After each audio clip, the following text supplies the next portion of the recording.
warahmatullahi wabarakatuh.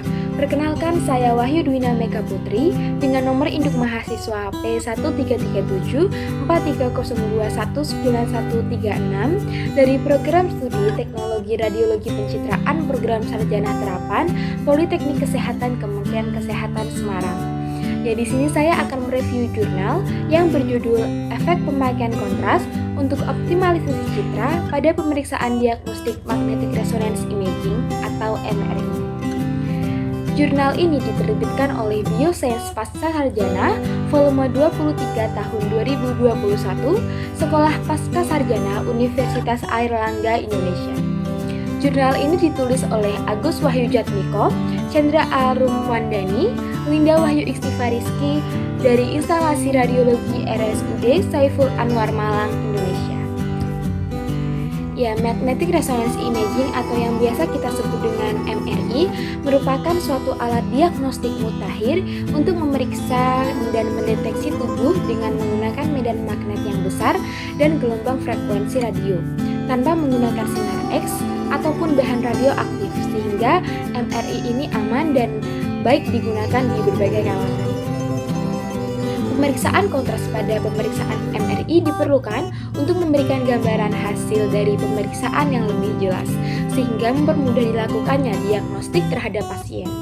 Kontras digunakan sebagai perbandingan antara T1 yang digunakan untuk menunjukkan anatomi dan T2 untuk menunjukkan patologi, sehingga selanjutnya dapat digunakan sebagai penentu apakah pasien tersebut memiliki kelainan atau struktur abnormal. Kontras akan segera meningkat setelah diinjeksi tergantung pada urutan pulsa dan protokol yang digunakan. Biasanya dapat diamati dalam waktu 5 menit tergantung pada lesi atau jaringan. Penelitian ini menggunakan dua metode, yaitu observasi langsung dan wawancara yang berlangsung di RSUD Dr. Saiful Anwar Malang. Untuk selanjutnya hasil dan pembahasan. Ya, di sini kita akan memfokuskan pembahasan pada media kontras pemeriksaan MRI. Fungsi dari kontras sendiri yaitu untuk meningkatkan ketepatan gambar.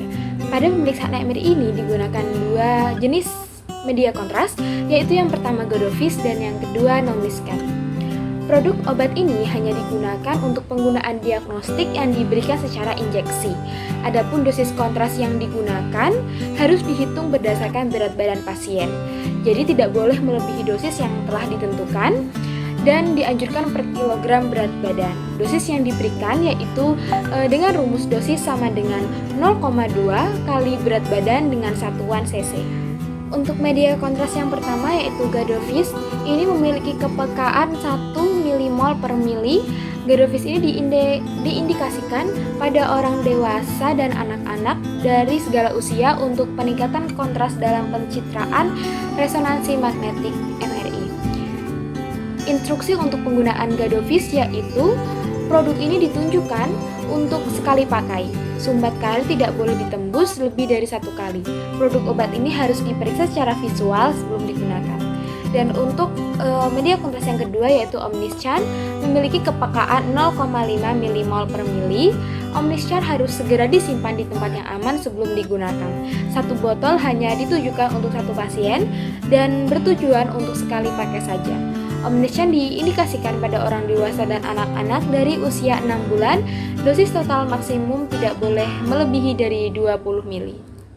Di penelitian ini menunjukkan bahwa media kontras Gadovis lebih terbukti paling aman digunakan daripada jenis obat kontras yang lain di RSUD Dr. Saiful Anwar Malang. Ya, selanjutnya adalah efek pemberian kontras. Jika pemberian kontras terlalu banyak, maka akan mengendap. Sebelum melakukan pemeriksaan MRI, akan dites kadar kreatininnya. Kadar kreatinin yang tinggi menandakan gangguan fungsi ginjal atau penyakit ginjal. Jika kadar kreatininnya tinggi, maka tidak bisa dilakukan kontras karena obat kontras tersebut tidak akan menjadi urin dan pada akhirnya akan mengendap dalam tubuh pasien. Adapun batas maksimal dari kreatinin yaitu 1,5.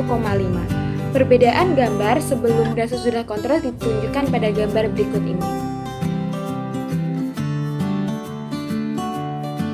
Kesimpulan dari penelitian ini yaitu MRI atau singkatan dari Magnetic Resonance Imaging adalah sebuah alat diagnostik imaging tinggi yang menggunakan medan magnet, frekuensi radio tertentu, dan seperangkat komputer untuk menghasilkan gambar potongan-potongan penampang tubuh manusia. Instrumen dari MRI terdiri dari bahan non-magnetik, diantaranya coil, headset, bel, alat pemberi kontras, kursi roda, ranjang pasien, dan alat anestesi. Kontras dapat digunakan sebagai pembeda SNR antara jaringan yang berdekatan.